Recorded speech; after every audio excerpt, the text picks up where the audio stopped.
جی ایک بار پھر پروگرام میں خوش آمدید ناظرین. ہم بات کر رہے ہیں کہ اس موجودہ بجٹ میں عوام کے مفادات کا کتنا تحفظ کیا گیا ہے. مختلف سیاسی جماعتوں سے ہم گفتگو کر رہے ہیں. اس وقت MQM پاکستان کے رکن قومی اسمبلی سبین غوری صاحبہ ہمارے ساتھ موجود ہیں.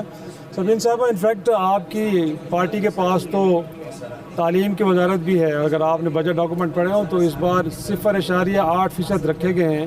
تو ایسے میں کہ جب ملک میں 3.70 کروڑ بچے آؤٹ آف اسکول ہوں تو ملک کی حکومت کی ترجیحات میں اگر تعلیم اس سطح پہ کھڑی ہو تو اس بجٹ کو ہم عوامی بجٹ کہہ سکتے ہیں. دیکھیں, میرے خیال میں جو ہے وہ بالکل آپ نے صحیح کہا, تعلیم کا ذکر کیا کہ 46 ارب جو ہے وہ ہائر ایجوکیشن کے لیے اور تقریباً 36 ارب جو ہے وہ اسکول پروجیکٹس کے لیے رکھے گئے ہیں. اچھا, اس میں میں نے اپنی بجٹ سپیچ میں بھی اس کا ذکر کیا تھا کہ پوری دنیا میں جو ترقی یافتہ قومیں ہیں وہ ہمیشہ سے تعلیم کو اپنی فرسٹ پرائیورٹی رکھتی ہیں. آپ چائنا کو لے لیں, جرمنی کو لے لیں, UK USA جس کے پیچھے دنیا تقلید کرتی ہے. مگر یہ سارے کے سارے جو ہے نا, ان میں تعلیم کی جو ہے نا بنیادی اہمیت حاصل ہے.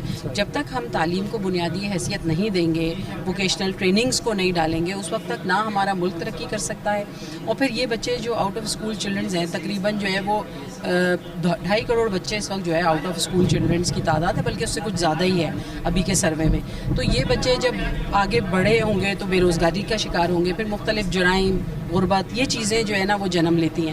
تو پریکاشنز کرنے چاہیے, پہلے سے ان چیزوں کو جو ہے وہ مد نظر رکھنا چاہیے حکومت کو. اور ہم یہ مانتے ہیں کہ ایک خطے میں مہنگائی کا طوفان تھا. آپ کو پتہ ہے کہ ایک وار سچویشن تھی جو پاکستان کی وجہ سے الحمدللہ اسلام آباد پیس ٹاک سے آغاز ہوا اور وہ اس کے بعد جو ہے وہ روک دی گئی. ابھی اس میں فائنلی کل جو ہے وزیر اعظم صاحب واپس آئے ہیں, آج جو ہے وہ ایران کے صدر بھی پاکستان تشریف لائے ہیں. تو یہ پاکستان کی بہت بڑی کامیابی ہے. مگر ضرورت اس عمل کی ہے کہ یہ جو کامیابی ہے اس سے حکومت استفادہ کیسے حاصل کرتی ہے. ایز بینگ اس کی جو ہے وہ کولیشن پارٹنر, اس کے اتحادی ہونے کی حیثیت سے ہم نے پریس کانفرنسز میں بھی اپنی جو میٹنگ ہوئی ہے وزیر اعظم صاحب سے, جو ہماری بجٹ کی سپیچز ہوتی ہیں اس میں بھی, آلدو کہ ہم ٹریجری بینچز پہ بیٹھے ہوئے, مگر آپ کو پتہ ہے کہ ہم تو جو ہمارا 98% طبقہ ہے اس کی نمائندگی کرتے ہیں. تو ہم یہ کہتے ہیں کہ بھائی اس کے ثمرات نیچے عام آدمی تک پہنچنے چاہیے. اگر مہنگائی کم نہیں ہو سکتی, پیٹرول گیس جو ہے وہ آپ کم نہیں کر سکتے اور یہ مہنگائی کا طوفان نہیں روک سکتے, تو یہ تمام کامیابیاں بیکار ہیں.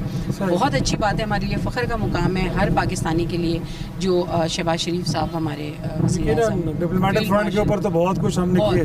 فیلڈ مارشل صاحب, محسن نقوی صاحب, ہمارے ڈپٹی جو ہے وہ پرائم منسٹر اسحاق ڈار صاحب, ان سب کی کامیابیاں, کوششیں ہم مانتے ہیں. مگر ساتھ ہی ساتھ اب جب یہ کامیابی گھر آ گئی ہے تو اس کو سیلیبریٹ جب کیا جائے گا جب نیچے تک اس کے ثمرات پہنچیں گے, عوام کو بھی اس کا کوئی فائدہ ہوگا. عوام کو اس کا فائدہ ہوگا. دیکھیں, ٹی وی پہ دیکھ کے نا بالکل ٹھیک ہے کہ ایک جنگ رکی ہے, مگر جنگ کی وجہ سے آپ کو پتا ہے تیل بڑھنا شروع ہو گیا. ہم نے بھی پرائسز بڑھائے, ظاہر مجبوری تھی, عالمی منڈی میں بڑھ گئے تھے, فی بیرل پہ کہاں پہنچ گئے تھے. اب جب تیز ہونا کم ہونا شروع ہوا ہے, ہم نے ابھی 70 روپے کم کیے 2 دن پہلے, بہت خوش آئندہ ہے. مگر اس کو مزید کم ہونا چاہیے. جس تیزی سے بڑھا ہے اس تیزی سے کم بھی تو کریں, تاکہ عوام جو ہے وہ بھی تو کچھ خوش ہو, وہ بھی تو کچھ روڈ پہ نکلے, سیلیبریشنز کریں.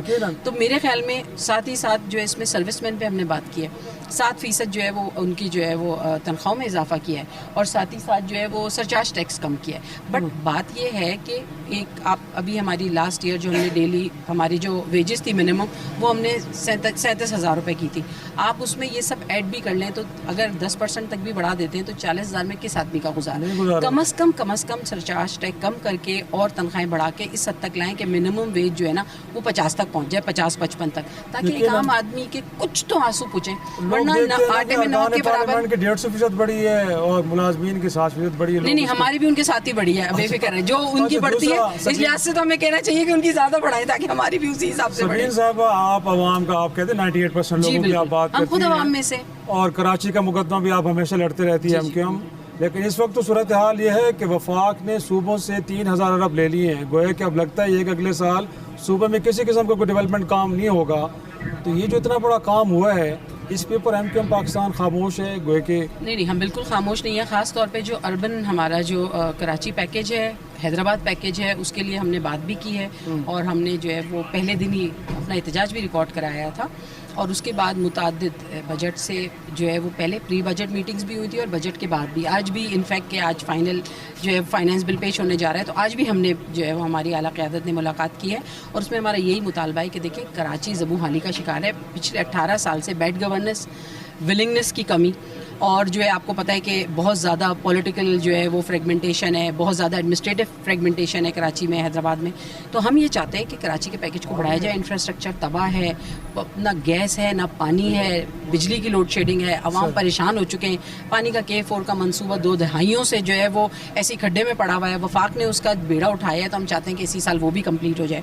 اسی طریقے سے یونیورسٹی روڈ پچھلے 4.5 سال سے جہاں پہ تمام جامعات مین جو ہے وہ یونیورسٹیز آفیسز واقع ہیں, وہ زبوں حالی کا شکار ہے. اب FWO نے 2 مہینے پہلے جو ہے وہ FWO کے حوالے کر دی گئی ہے سندھ حکومت سے, مگر ابھی بھی اس کے اوپر کام ضرور ہونا شروع ہوا ہے, کچھ بہتری آئی ہے, مگر وہ آٹے میں نمک کے برابر ہے. تو ضرورت اس امر کی ہے کہ حکومت کی جو برینز ہیں, جو ان کے تھنک ٹینکس ہیں, وہ بیٹھیں اور اس میں سے عوام کے لیے اپرچونٹی نکالیں. ہم مانتے ہیں کہ حکومت کو بہت سارے مسائل درپیش ہیں, انسرجنسی ہے علاقوں میں, مہنگائی کا طوفان ہے, یہ وار فیئر کا مسئلہ تھا, بٹ اس کے باوجود بھی میرے خیال میں شاید حکومت کو یہ چاہیے کہ عوام کے لیے کچھ ایسے پیکیجز بنائیں. بجلی میں بہت کم جو ہے وہ کمی کی گئی ہے, مزید ہو سکتی ہے, وہ کریں. اسی طریقے سے اور بہت ساری ایسی چیزیں ہیں جن پہ شاید ضرورت نہیں کی کمی کی, مگر وہ کر دی گئی ہے کیونکہ ہر طبقے کا خیال کرنا پڑتا ہے. وہ تو لوگ اعتراض کر رہے ہیں کہ آپ نے فرسٹ کلاس بزنس کلاس کے اوپر ایئر ٹکٹس کے اوپر ٹیکس ایگزمپشن دینے جا رہے ہیں اور قبائلیوں کے اوپر آپ ٹیکس لگانے جا رہے ہیں. تو یہ اس کو تو خود نون لیگ کے لوگ کنڈیم کر رہے ہیں, تو MQM بھی بطور اتحادی. جی بالکل, ہم کہتے ہیں کہ جو زیادہ سے زیادہ نا, ابھی جیسے بڑی گاڑیاں ہیں, آپ چھوٹی گاڑی ایک, اب گاڑی ہر گھر کی ضرورت ہے. یہ وہ زمانہ نہیں رہا کہ لوگ بسوں میں ٹریول کرتے تھے. آپ کو پتہ ہے کہ بہت مشکل ہو گئی ہے, خاص طور پہ اربن شہری علاقوں میں. تو میرے خیال میں آپ کو چھوٹی گاڑیوں پہ ٹیکس کم کرنا چاہیے. بڑی گاڑیوں پہ آپ جتنا مرضی ٹیکس بڑھائیں, وہ لوگ شوق سے رکھتے ہیں, دوسری تیسری پسند کی, تو بھائی اس پہ آپ جتنا مرضی ٹیکس بڑھائیں, وہ جو لے سکتا ہے, جو ضرورت کی چیز ہے. ایک چھوٹی سی گاڑی جو ہے وہ اس وقت لینا جو ہے وہ امپاسبل ہو گیا ہے ایک مڈل کلاس فیملی کے لیے, لوور مڈل کلاس فیملی کے لیے. اس کے 6 افراد ہیں, وہ 2-3 بائکوں پہ گھس کے جاتے ہیں, تو کسی طور مناسب نہیں ہے. اس طرح کے اقدامات کریں, جو فینسی چیزیں ہیں, جو آپ کے تھوڑے سے آرائش کے جو ہیں, آپ اس میں لگا دیں, ہمیں کوئی اعتراض نہیں ہے. مگر جو دودھ ہو گیا, بچوں کا دودھ ہو گیا, بسکٹ ہو گیا, آپ کی اشیاء خوردنوش ہو گئیں, ان ساری چیزوں پہ, آپ کے ڈیری پروڈکٹس ہو گئیں, ادویات ہو گئیں آپ کی, ان سب پہ جو ہے نا آپ کو کم کرنا چاہیے. تو یہ بات ہے, میرے خیال میں حکومت کو اس پہ نظر ثانی کرنی چاہیے. ہم بار بار کہہ رہے ہیں حکومت کو, کچھ چیزوں میں چینجز آئے ہیں, خوش آئندہ ہے, مگر مزید کمی کی گنجائش بھی اور ضرورت بھی ہے. اور لاسٹلی انفیکٹ ایک حکومت صوبے کی کہہ رہی ہے کہ بجٹ آپ خود مشاورت کرتے ہیں, نواز شریف صاحب سے بھی, شہباز شریف صاحب سے بھی, زرداری صاحب سے, وہ عمران خان سے مشاورت کرنا چاہ رہے ہیں, آپ ان کو اجازت نہیں دے رہے. تو بطور اتحادی مشورہ دیں گے کہ ہاں اگر ان کا چیف منسٹر جا کے مشاورت کرنا چاہتے تو کر لے. دیکھیں, ان کا بھی جو بھی چیزیں ہیں وہ کورٹ سے جو ہے وہ ظاہر سی بات ہے, ہم پہلے بھی MQM کہتی رہی ہے کہ اس کو کورٹ میں لائیں, جو ایک فیئر ججمنٹ ہے وہ کریں, اور جو اس کے حساب سے جو ہے فیصلہ بنتا ہے وہ کریں. مگر اگر وہ اپنے لیڈر سے مشاورت کرنا چاہتے ہیں تو اس کی اجازت دیں. ساتھ ہی ساتھ میں جو PTI کے دوستوں کو بھی یہ کہوں گی اپوزیشن کے, کہ اپنی حب الوطنی کو کسی ایک شخصیت سے مشروط نہ کریں.